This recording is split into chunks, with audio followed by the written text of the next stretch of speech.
In this video, we'll look at the Power Park Energy Analysis function. Study Case 3.2 should be activated. Power Park Energy Analysis provides an evaluation of the profitability of power parks, such as wind farms. With this tool, which is based on load flow calculations, you can readily determine important quantities such as energy and profit and loss for a power park using network calculation results. Let's first look at the network model. The wind farm consists of 6 wind turbines which are identically configured. On the load flow page, you can see that the wind speed input model is selected. A wind power curve is assigned to the wind turbine so that its active power output can be determined based on the wind speed set point. The reactive power output of the wind generators is controlled by a single station controller. This is done via a cos-phi of P characteristic, with Q being controlled at the wind farm 20 kV substation close to the point of common coupling. The Power Park Energy Analysis command is found in the Economic Analysis Tools toolbox. There are 3 methods offered. The basic analysis method, particularly designed for wind farms, executes a series of load flow calculations over the range of wind speeds from 0 up to the maximum wind speed under consideration. The time series method is suitable when the model contains time-varying parameters. It executes a quasi-dynamic simulation over a user-defined period of time. The probabilistic analysis method enables the user to carry out the energy analysis taking probability distributions of various quantities into account. In this video, we'll look at the first and third options. To start with, the basic analysis method is selected. A boundary element called wind farm has been introduced at the point of common coupling.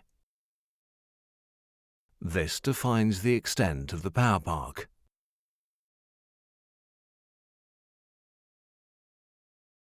The agreed active connection power is the sum of the nominal active powers of the wind turbines and is used as a reference value for the calculation of the full load hours of the power park. On the Wind Speed tab, we can provide the Weibull curve data for a single Weibull curve. This curve is used as a distribution function for the wind farm wind speeds. Here, feed-in and consumer tariffs are specified. On the Advanced Options page, it's possible to select Common, Leap or Mean Year for the period under consideration. As the study year here is 2020, we'll change this setting to Leap Year. The command is executed.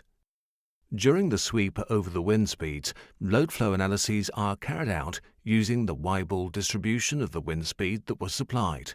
Based on the results of the load flow, annual energy quantities and the profit of the wind farm are then determined. Let's have a look at the results in the plots. On the left-hand side, you can see the probability density plot for the wind speed, and below it, the cumulative probability plot. On the right-hand side, various quantities are shown with respect to wind speed. The top plot shows the total active power of the wind turbines and the active and reactive power at the point of common coupling. The lower plot shows the total losses in the system, as well as the separate totals for transformers and lines. This icon can be used to run the reports.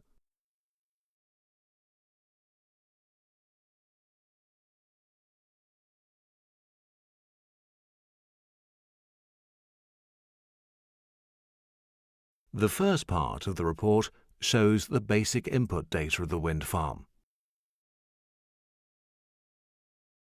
In the next section, power and energy values are reported, together with an indication of the most heavily loaded element in the network.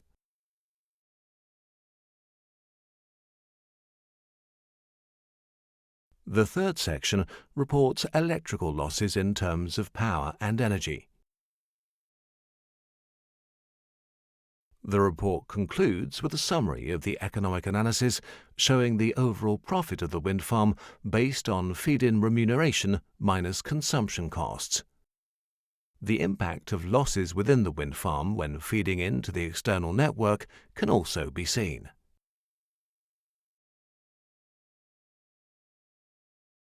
In the second part of this video, we'll carry out the power park energy analysis using the probabilistic analysis calculation method. Study case 3.3 should be activated. For probabilistic analysis, input parameters in the form of distributions are required. Let's look at one of the wind turbines.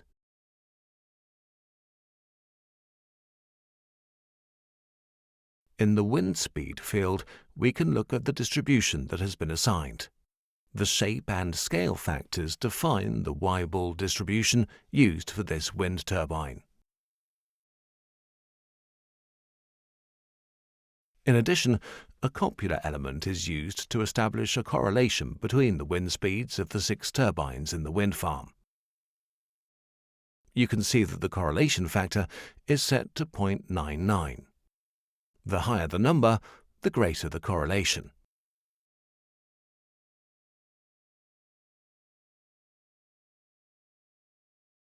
A factor of 1 would indicate perfect correlation.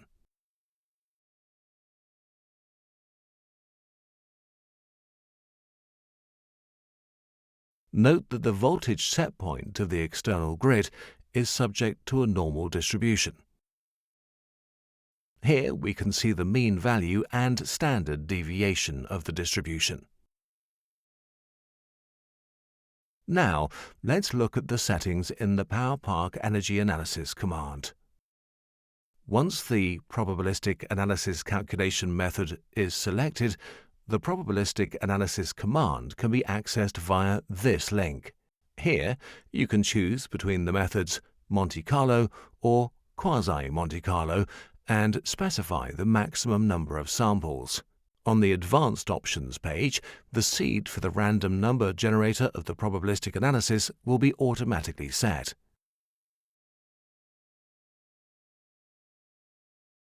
Again, we'll use leap year.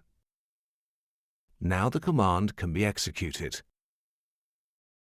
The probabilistic analysis processes the probabilistic data input and generates stochastic results such as distributions from which statistical quantities, for example mean values and standard deviations, can be derived. In the network diagram, results can be accessed in the result boxes of the network elements.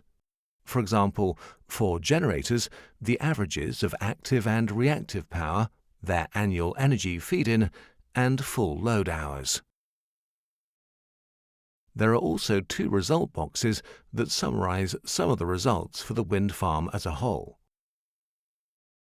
Let's run the report for this analysis.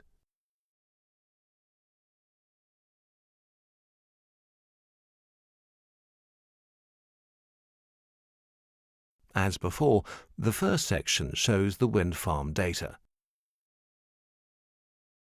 In the next section, energy figures are output. Note that additional figures report the confidence intervals.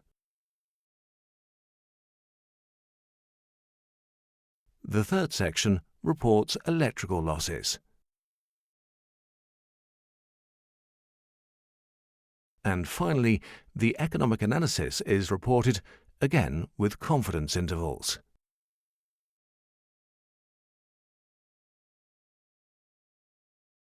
An annual load duration curve has been generated. This shows the power park active power at the connection point over the hours of the year. For reference, the brown line shows the energy equivalent at full load, i.e., approximately 3,500 hours of full load output.